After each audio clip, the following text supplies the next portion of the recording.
Now, why would I come back and make another video about Death Stranding? If you haven't seen my previous video and why I'm talking like this to start the video, first off, before I even go into anything, this video has spoilers, okay? It has story spoilers, technically gameplay spoilers in the background. You have been warned, spoilers inbound. But let's continue what I was saying. I previously made a video talking about how I don't like the story of this game and how it ruined certain like feelings I had about the game and even took it out of the running for Game of the Year, literally. Like well, I didn't say that specifically, but that's what I was getting at.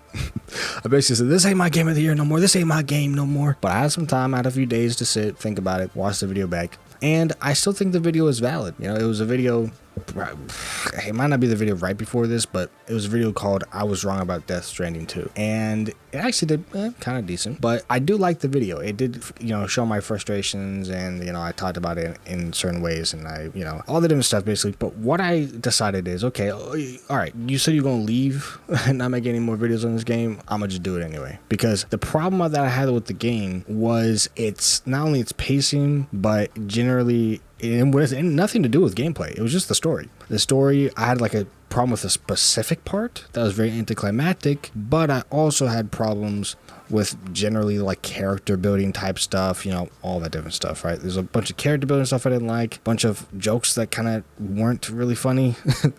Or were funny for like a small moment, but then I was like, in retrospect, it's not that funny, it's just cringe, you know, a lot of stuff. But for the most part, there's not many problems. It was just the problems that I laid out in that video, you know, regarding like character building, and, you know, the fact that one of the things was that I didn't like that Sam didn't say anything. He literally just doesn't say anything at all. But that doesn't mean I don't like the world of Death Stranding. Okay, that's something to also take into effect. It doesn't mean I don't like it. It doesn't mean I don't like it, or it doesn't, you know, it's not cool or whatever. Honestly, it doesn't make sense a lot of the time. There's a lot of weird plot holes sometimes. But it doesn't mean that we can't try to make sense of it in our own way and just call out the plot holes if we see them. And that's why we're getting back to the series of discovering the lore of Death Stranding. You're like, wait a second, why not the gameplay? The lore is the one thing you just said you don't like about the game. Why are you exploring that? Because because why not? It's a thing that I feel strongly about. If I end up hating it even more when I explore the extra stuff, I guess that is what it is. But I'm trying to help you understand it. Because guess what? We are discovering the lore of Death Stranding 2. Should read the title again. It's like robot rare. So anyway, this video is about phenomena. If you didn't get that. If you haven't seen the previous episodes, I don't know, check them out someplace, somewhere. They exist or something. If you watched the other video, watched in the future, the video talking about why I don't like the story of Death Stranding, like, if you watch that video, hey, I'm just saying, but it's my opinion. You're entitled to your opinion too. If you really like it, that's fine, but hey. But and we'll get into that hopefully maybe in another episode. But right now we're just exploring the phenomena. It's a section within the corpus literally just called phenomena. We're gonna read them out, explore them, discuss them, all the good stuff. So I don't know that we'll get through all of the phenomena, but I will try. If we do get through all the phenomena, then great. Otherwise, we'll just add it to another episode. But I'll try to get through the full entire thing. So we have the Death Stranding. We've read this one before in a previous episode, but we might as well read it again. A phenomena in which the dead cross over from their world and are stranded in ours. Stranded, becoming known as BTs, or beached things. When BTs come into contact with a living person, a large explosion occurs, known as a void out. This releases a huge amount of destructive energy, akin to when matter comes into contact with antimatter. Simultaneous void outs across the world led to the downfall of civilization and have put humanity on the brink of extinction. The previous big 5 mass extinctions that caused enormous damage to the life on Earth are no longer thought to have been caused by meteor impacts or climate change, but rather the phenomenon known as the Death Stranding. When the Death Stranding threatened to destroy this universe and all life within it, an extinction entity sacrificed the most highly evolved species of the world to save all others. Mass destruction was averted, and those creatures that had evolved as far as they could were transformed anew.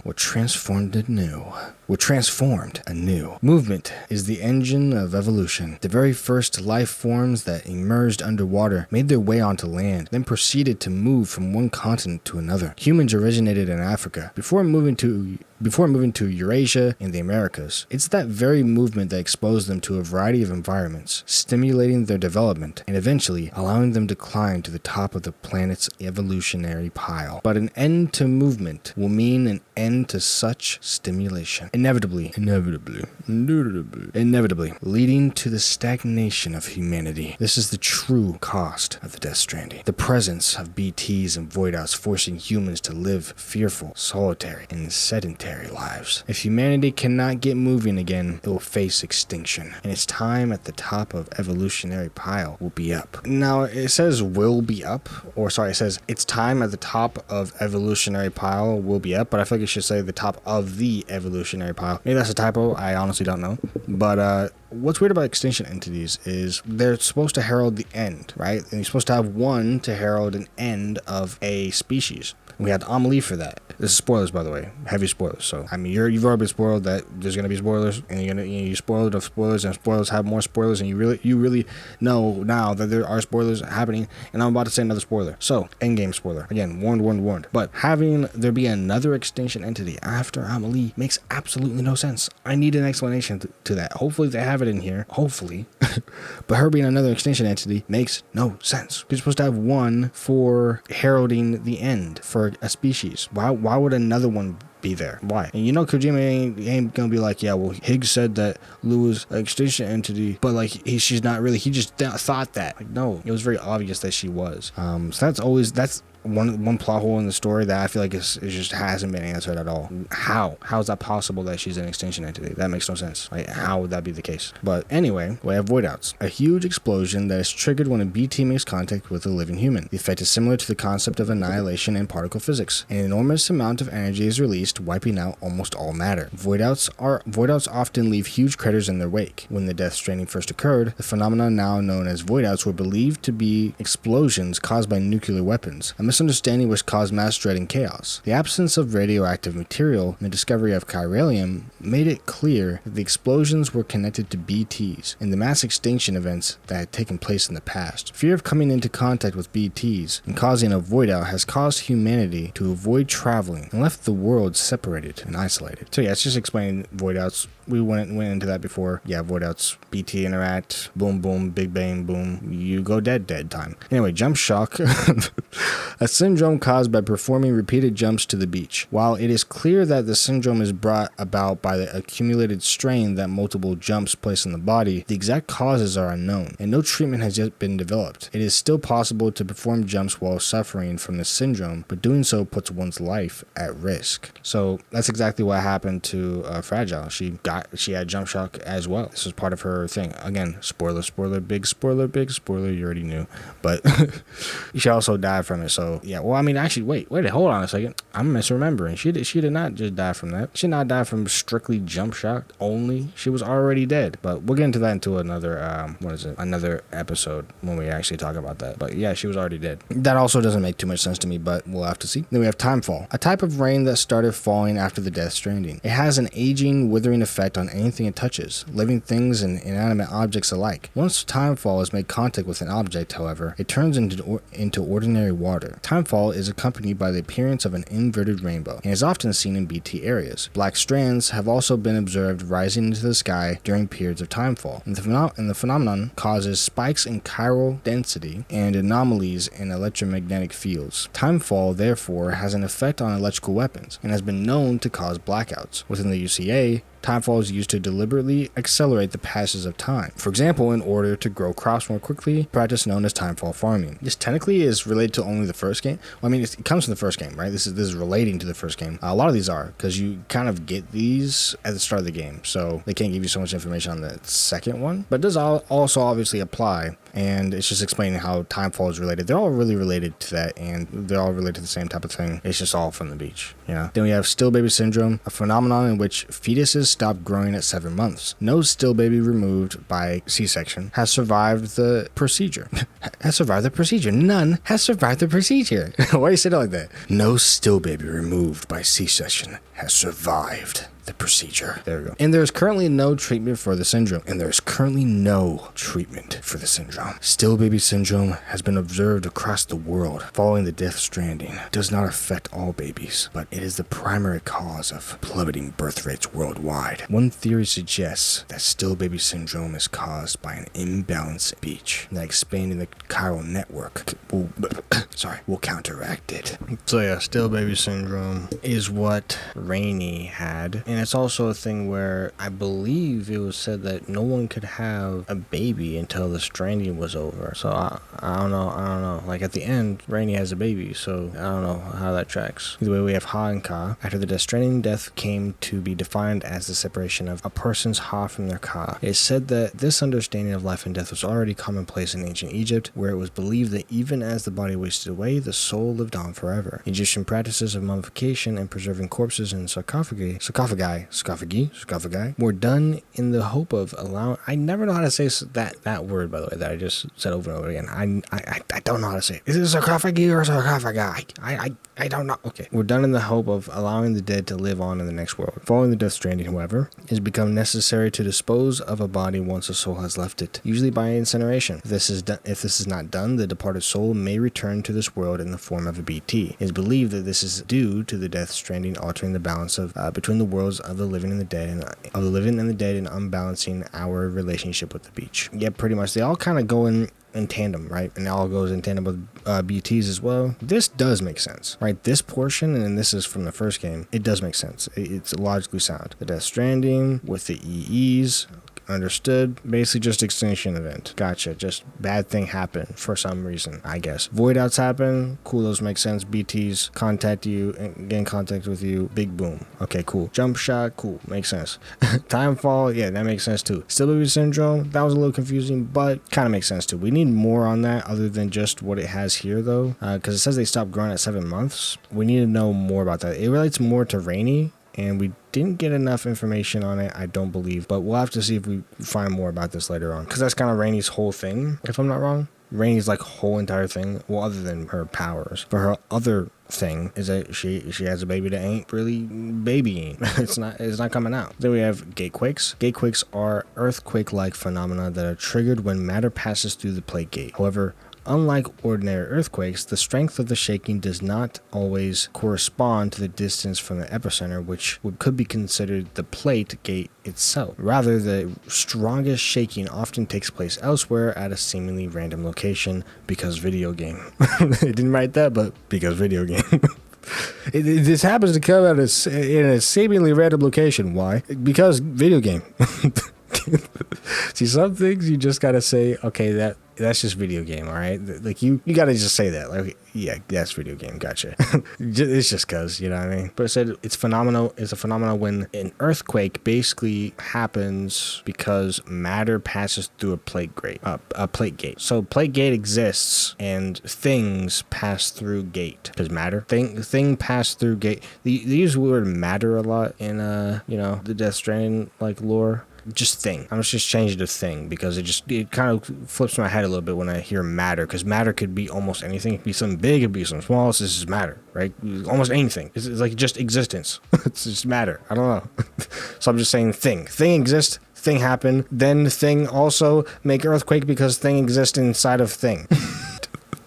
See that that was making sense. The seismic waves appear to be strongly influenced by the tar currents. In extreme cases, localized shaking affecting only a 100-meter radius has been observed. I believe this portion of Gatequakes is trying to help gameplay-wise, the way it's talking, trying to help you when playing the game. Gatequakes can also cause abnormal reverberations within the tar currents. This is believed to be the reason why strong quakes have occasionally been observed in areas that are very distant from the plate gate. Being different, we're all different in some little way, from regular earthquakes, they employ their own system for measuring magnitude, called the G-scale. The larger this number, the stronger the shaking that will occur. Extending the chiral network across Mexico and Australia has allowed access to the plate gate to be controlled and regulated. As a result, it was expected that quakes caused by the passage of people and objects through the gate would reduce. How?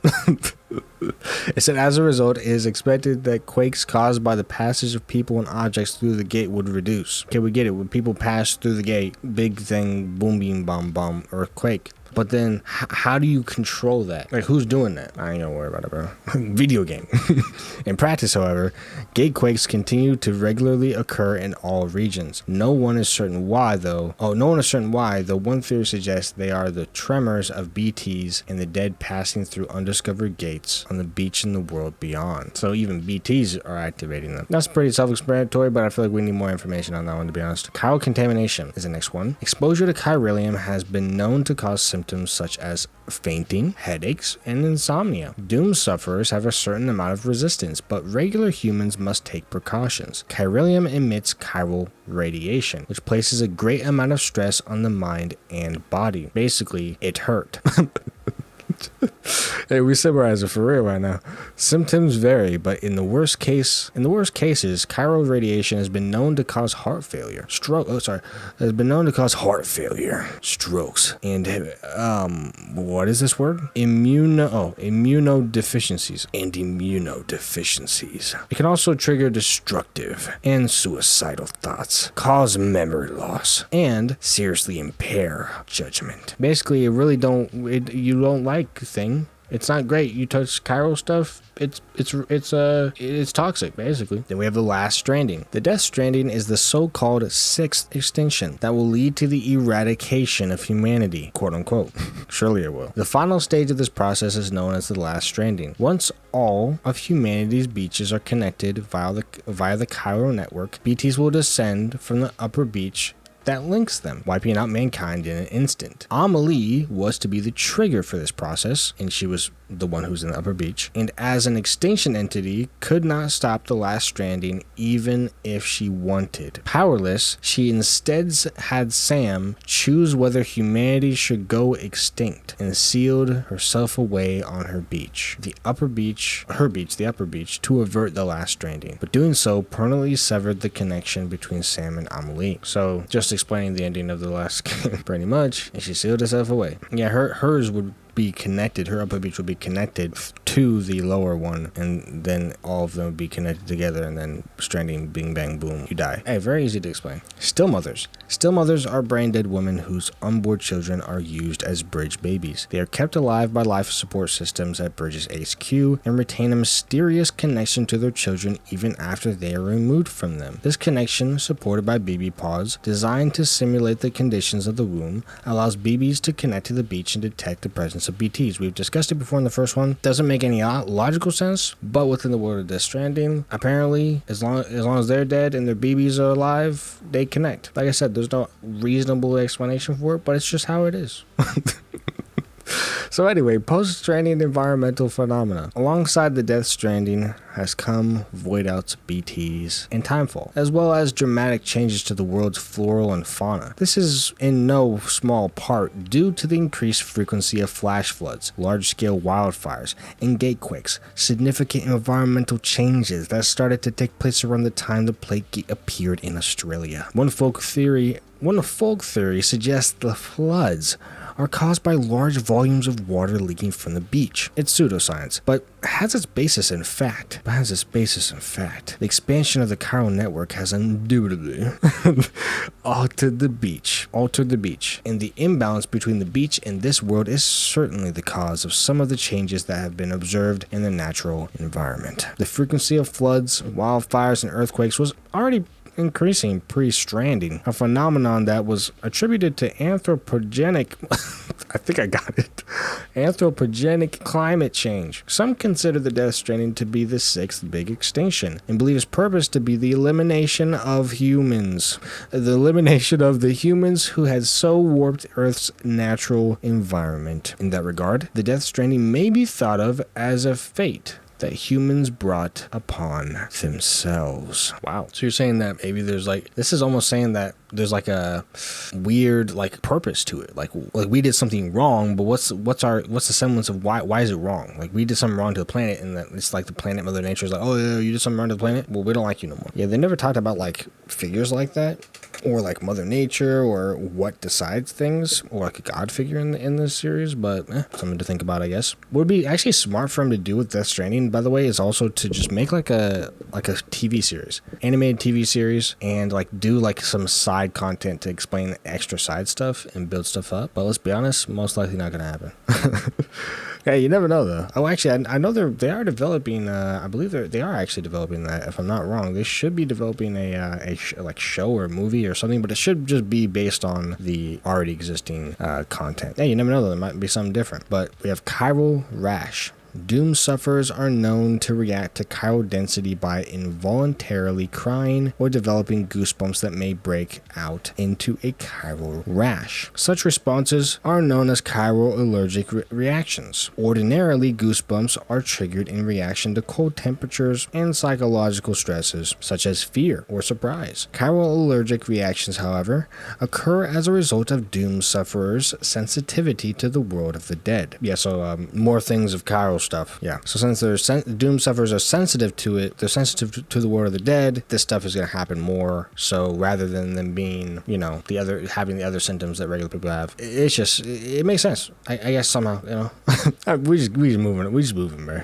Then we have Tarfall. We're almost at the end here. Tarfall. Spouts of tar that burst from the ground. Tarfalls resemble inverted waterfalls. A tarfall rose from the earth immediately before Sam and Dahlman were transported to the mysterious place. Tarfalls appear to form a curtain that separates this world from the mysterious space. Sam must enter the tar to cross over, essentially a portal. That's it. It's a portal. Beach water. Since coming to Australia and starting the beach mapping project, Hartman has noticed that the tears he sheds after reviving have changed composition. Analysis has revealed that these tears contain water from the very beach his soul last lived. It seems that Hartman's caused using his physical ha in some way, that these tears are the waste product of that process. He suspects that this is somehow connected to the way water circulates between the beach and the surface of this world. Repeated deaths have caused permanent damage to Hartman's body, but they have also allowed him to come closer than ever to unraveling the mysteries of the beach. Okay, that's self-explanatory, pretty much. Just water from the beach. Yeah, it's actually really that simple too.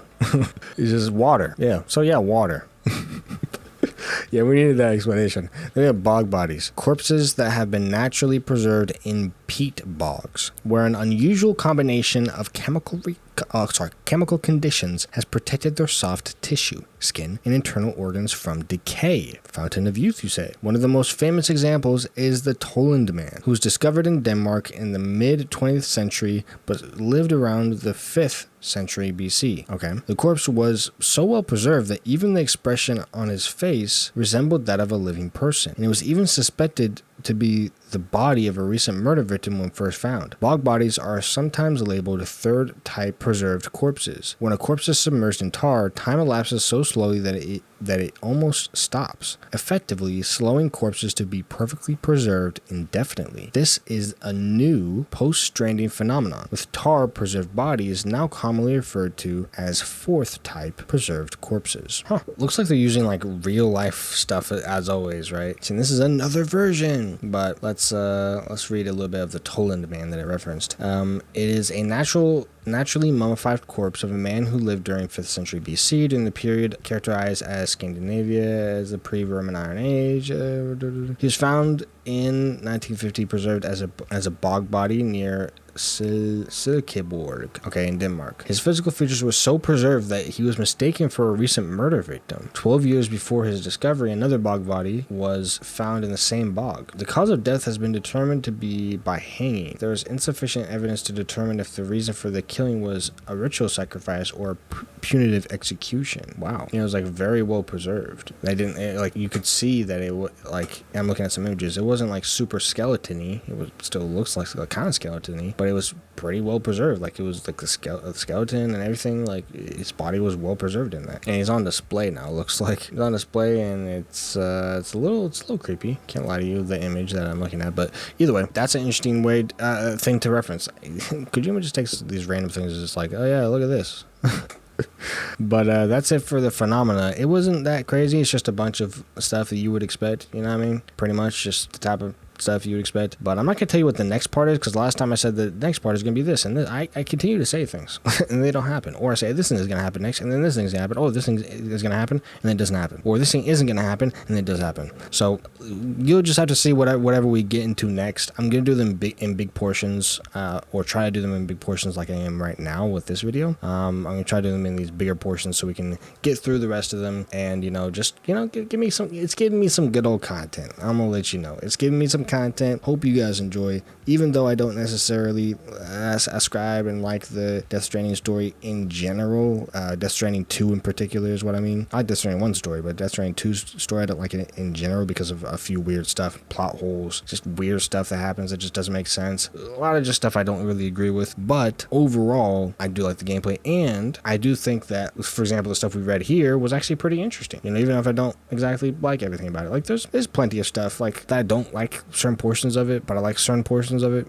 but either way, I'm going to get into more in the coming videos, and honestly, we're just going to finish up Death Stranding, do our thing. There's a bunch of lore to get into, and then we'll move on to the next. But for now, if you're interested in more Death Stranding videos as we finish up with the last ones, stay tuned by leaving a like, but let me know that you liked the video, and disliking if you didn't like it, but also subscribe to the channel for more content like this. But don't just subscribe for that content, not just for Death Stranding. Stay tuned for other lore, news, reviews, commentary, gameplay, everything on the channel coming soon on plenty of games. This isn't the only game we do. Very obviously, you'll see it on my channel. We do tons of stuff. We just keep changing it. We keep doing new stuff. We keep going crazy. We always moving. It's my channel. We're going crazy over here. Don't think the craziness has stopped. All right, just because we slowed down a little bit, we're still going crazy. You know what I'm saying? I'm getting back on my horse. So, like I said, subscribe for more content on the channel. You know what I'm saying? And check out, the description down below. There's most likely a playlist of videos where I have interesting things to say or do or anything. So check those out at some point probably. And with that being said, comment down below what you think. I can't speak, but also you should not be speaking. You should just be clicking on the video that's on the screen right